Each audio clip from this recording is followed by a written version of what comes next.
오늘 주신 하나님의 말씀은 창세기 35장 1절에서 7절까지의 말씀입니다.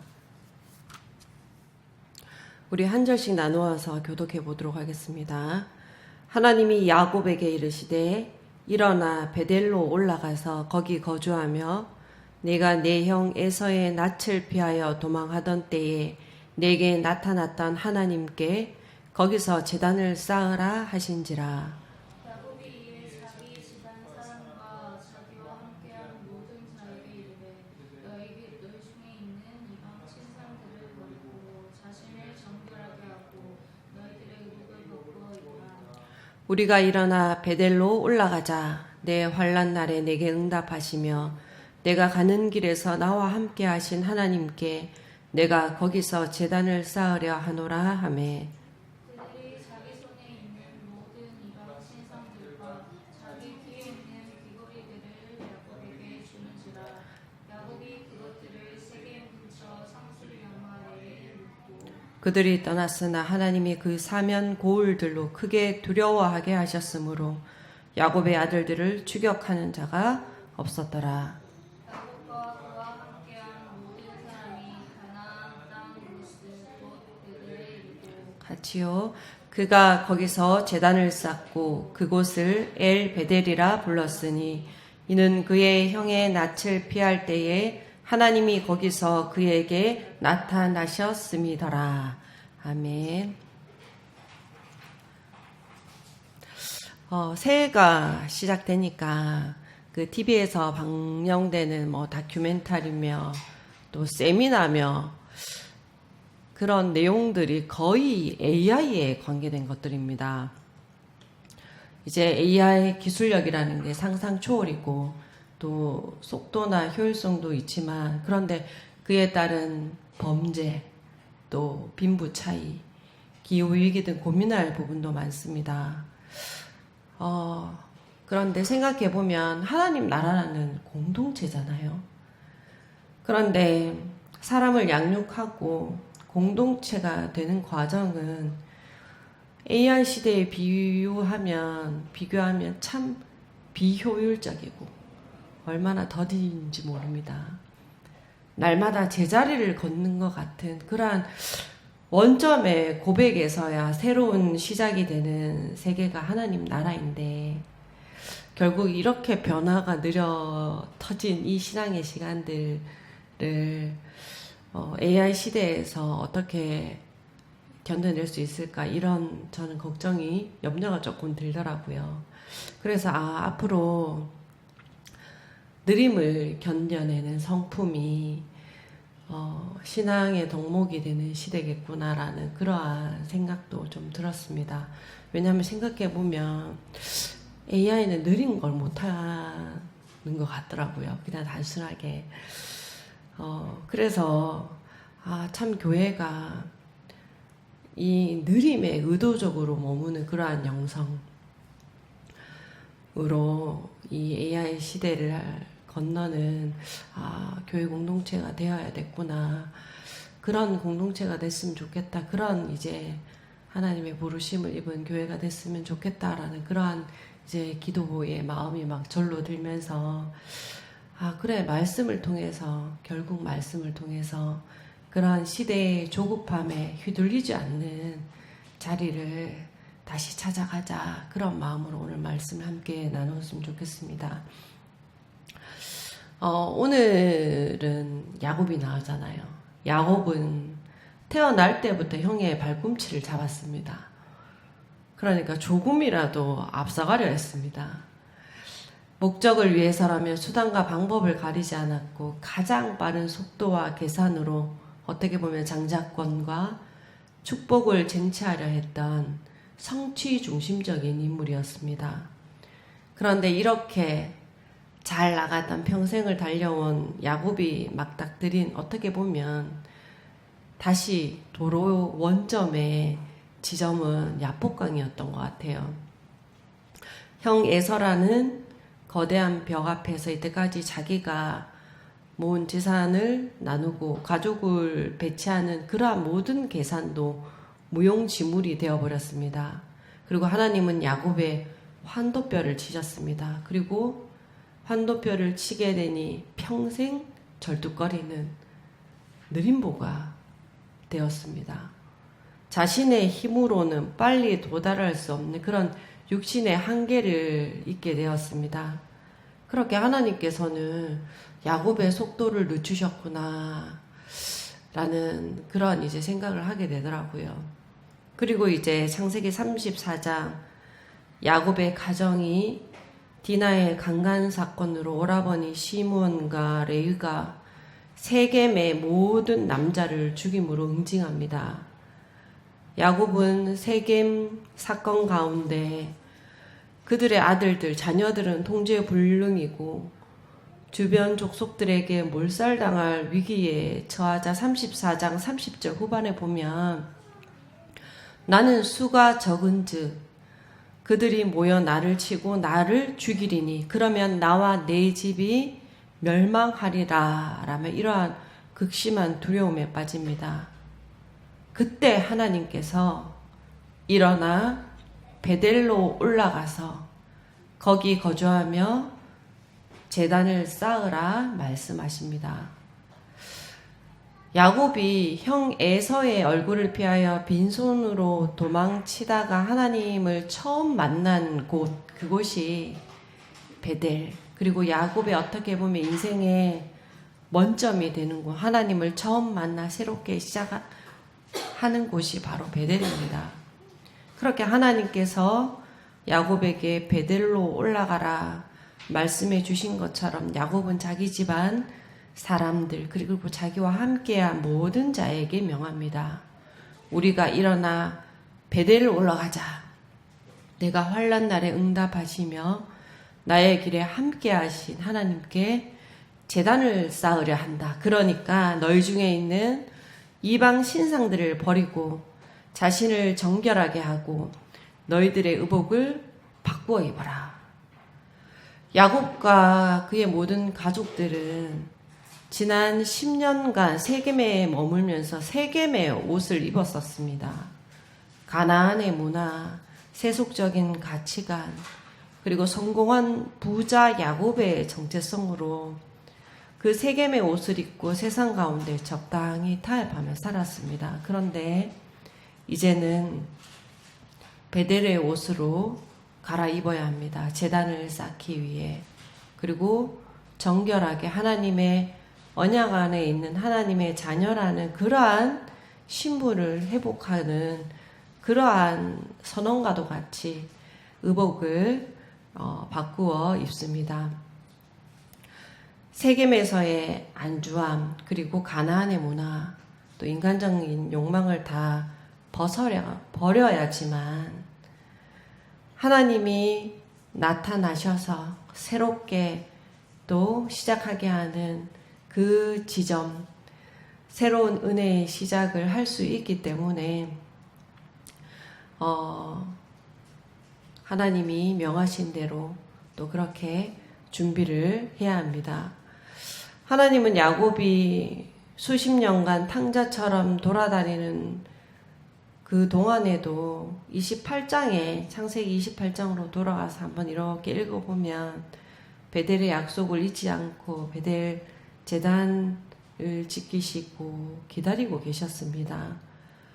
야곱은 10년 동안 세겜에서 길을 잃었지만 하나님은 베델에서 야곱을 기다리시고 그리고 야곱의 길을 열고 계셨습니다.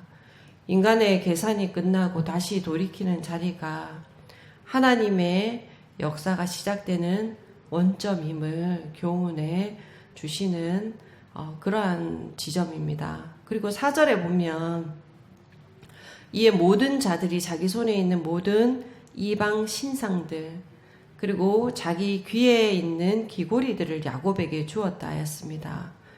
신상뿐만 아니라 귀고리들까지 다 내어놓았다는 점 매우 중요합니다. 이 성경에서 귀를 뚫는 행위는 소속을 의미합니다.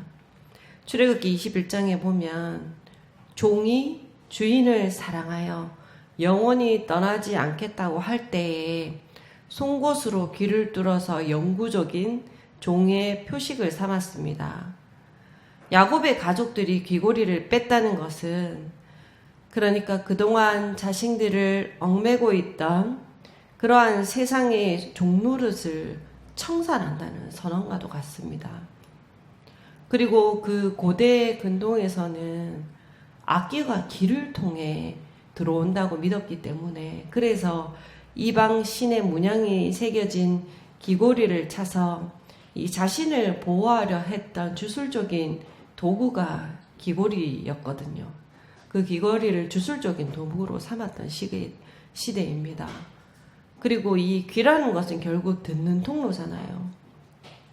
그러니까 이 주술적인 도구에 이 귀걸이를 차고 있었다는 것은 이방의 소리, 또 세상의 유혹, 가짜 복음의 길을 열어두고 살았다는 것을 상징하는데, 그러니까 이 귀고리를 뺐다는 것, 이것은 이제는 그러한 세상의 가짜 뉴스와 같은 그러한 무수한 소음을 차단하고 오직 하나님의 음성만 듣겠다는 자세고, 또 생명이 하나님의 언약 안에 있음을 인정하는 행위이기 때문에 그래서 굉장히 중요한 의미가 있습니다. 그리고 야곱은 신상들과 그 귀걸이들을 세겜 근처 상수리 나무 아래에 묻었습니다.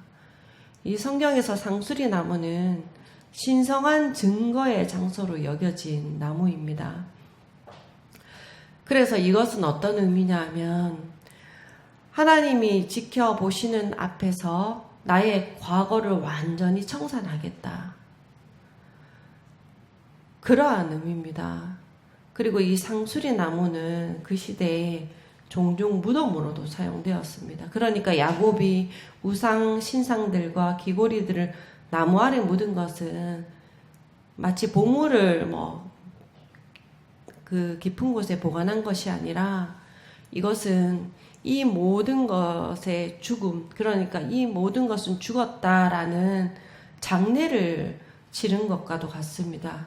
그러니까 내 안에 우상은 완전히 죽었다. 그래서 나는 이것을 장사 지낸다라는 그러한 선언과도 같습니다.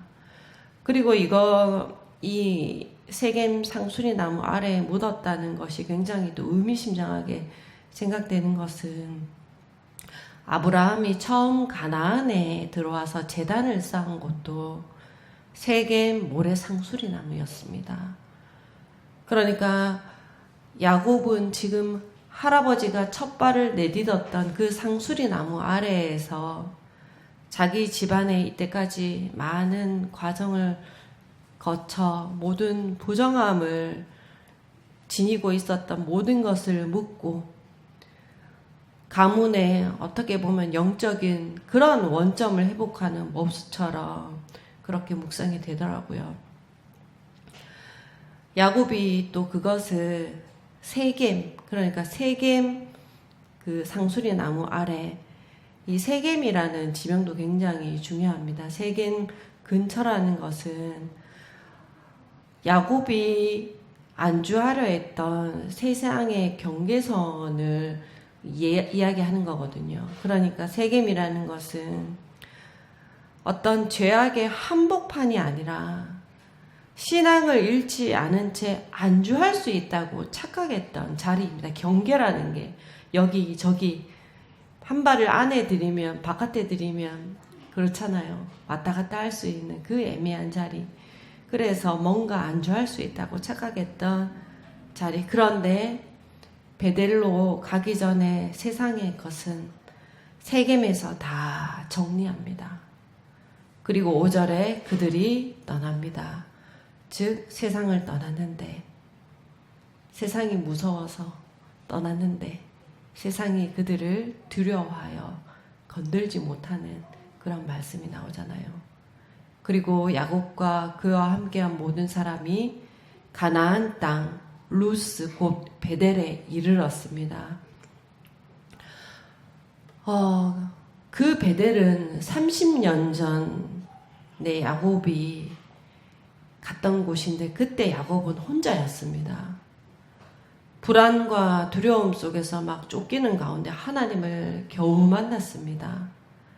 그리고 그때 베델은 굉장히 고독한 가운데 또 하나님을 만나며 서원했던 야곱의 장소였습니다. 어떻게 했냐면 하나님 나와 함께 계셔서 나를 지키시고 먹을 것과 입을 옷을 주시고 평안히 아버지의 집으로 돌아가게 하시오면 여호와께서 나의 하나님이 되실 것이고 내가 기둥으로 이 돌이 하나님의 집이 될 것입니다. 그리고 하나님께서 내게 주신 모든 것에서 10분의 1을 반드시 하나님께 드리겠습니다. 라고 그렇게 베델에서 야곱이 계약하듯 하나님께 서원한 장소였습니다.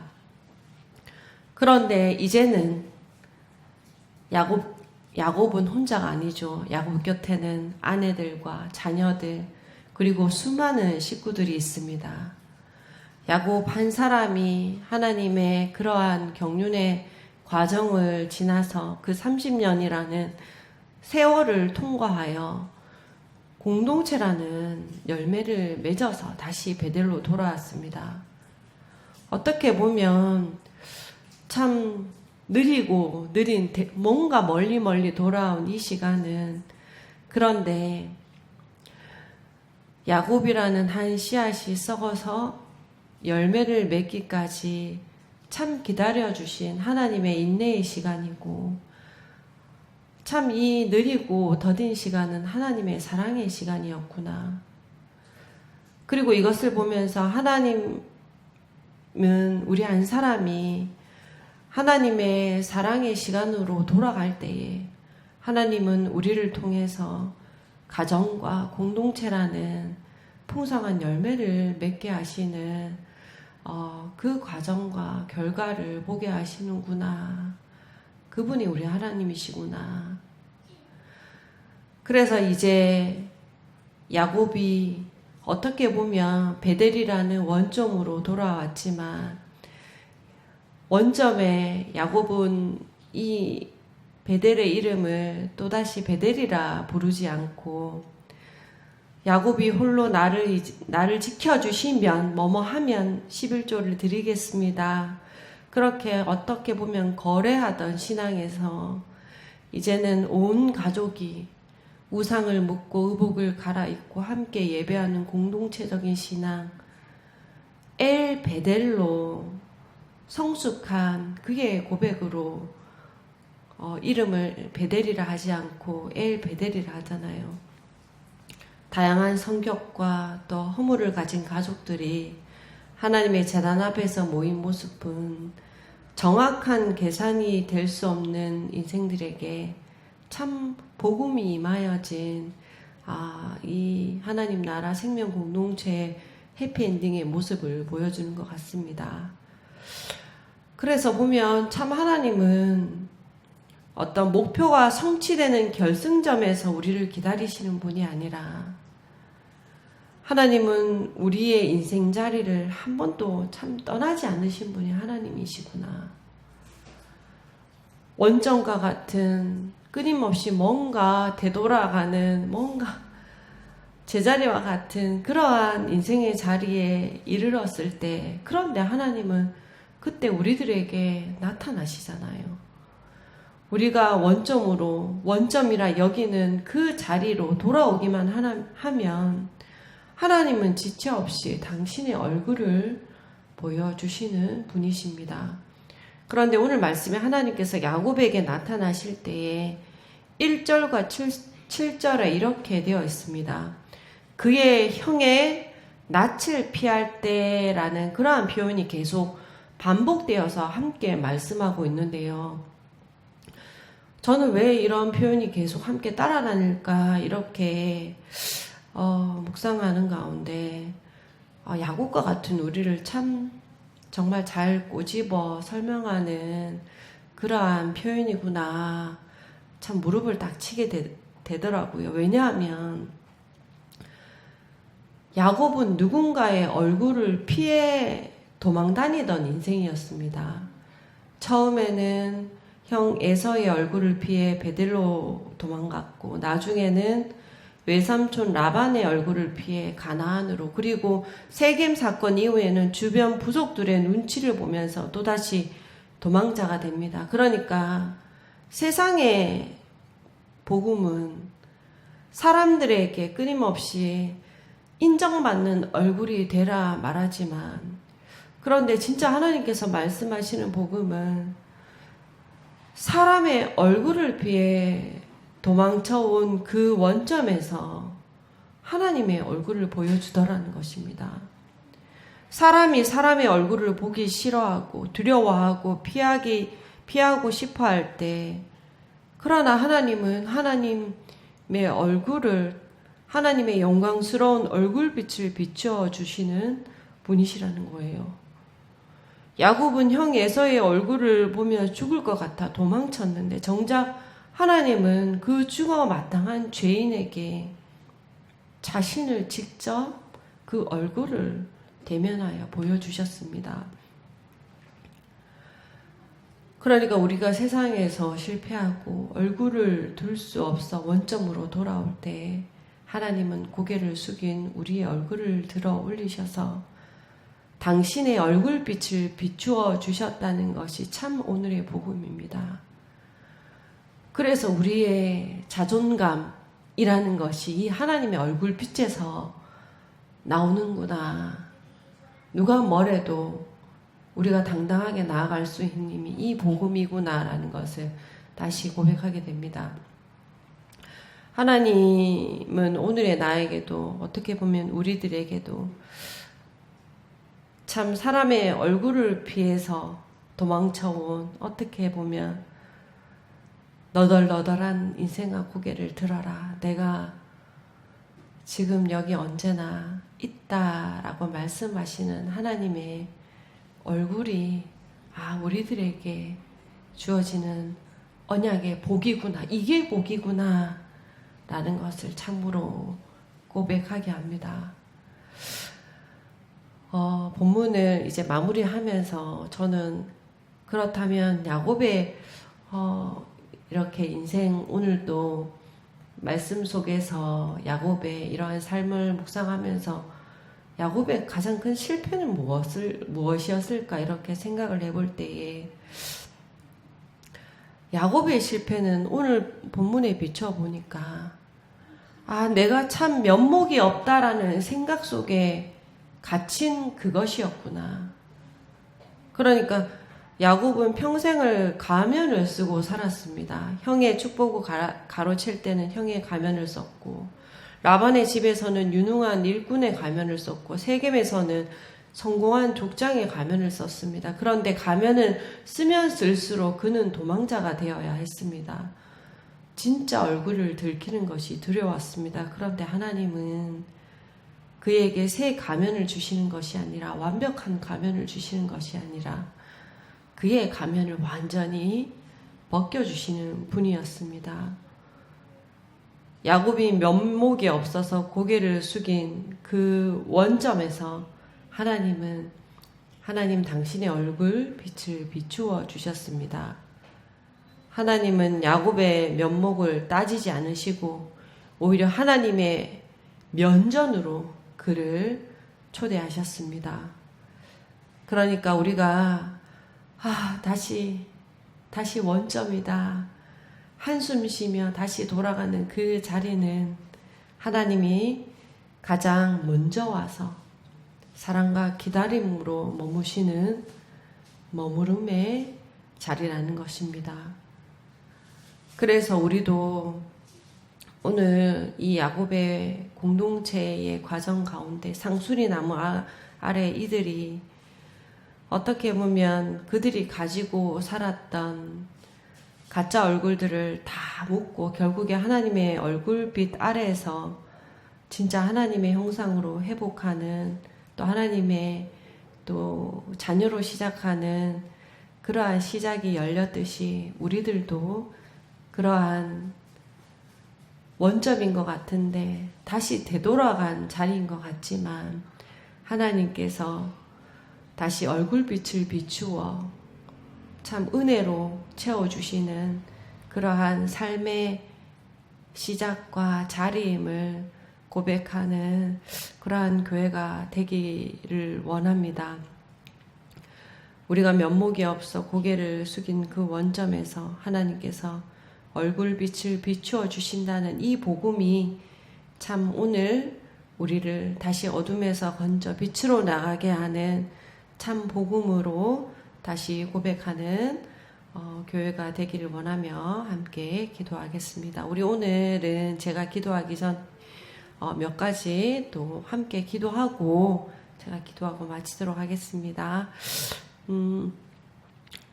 하나님 앞에 어떻게 보면 야곱의 그 가족 공동체가 참 상수리 나무 아래에 그들의 이방 신상들과 그들의 귀고리를 묻었다 했는데 나 역시 이 모든 것이 죽었다 장례를 이제 치른다고 할 만큼 그 속에 묻어서 끝내야 할 것들을 하나님 앞에 또 내려놓는 기도가 되기를 원하고, 또한 하나님은 이전 것은 지나갔으니 보라 새 것이 되었도다라고 하셨는데 새 것이 되게 하시는 그 은혜의 하나님을 소망하며 그 소망의 예배가 우리 교회 안에 우리 지체들의 삶의 안에 이어지기를 다 같이 함께 기도하겠습니다. 아버지 하나님, 한 사람의 변화가 참으로 느리고 더디지만 날마다 제자리 원점으로 가는 것 같지만 그 속에서 얼마나 많은 하나님의 은혜를 준비하여 주시고 하나님께서 직접 나타나셔서 하나님의 얼굴빛을 비추어 주시는 그 시작을 열어주시는지 다시 말씀을 통해 깨닫게 됩니다. 우리 마음에 있었던 우리가 알게 모르게 세상 가운데 끊임없이 찾던 세상의 우상의 신상들, 또 우리들의 귀걸이들을 상수리 나무 아래 분명히 묻어버리고 다시금 하나님의 베델, 엘 베델로 함께 고백하는 우리 교회 공동체로 주님 인도하여 주옵소서. 예수님의 이름으로 기도드립니다. 아멘.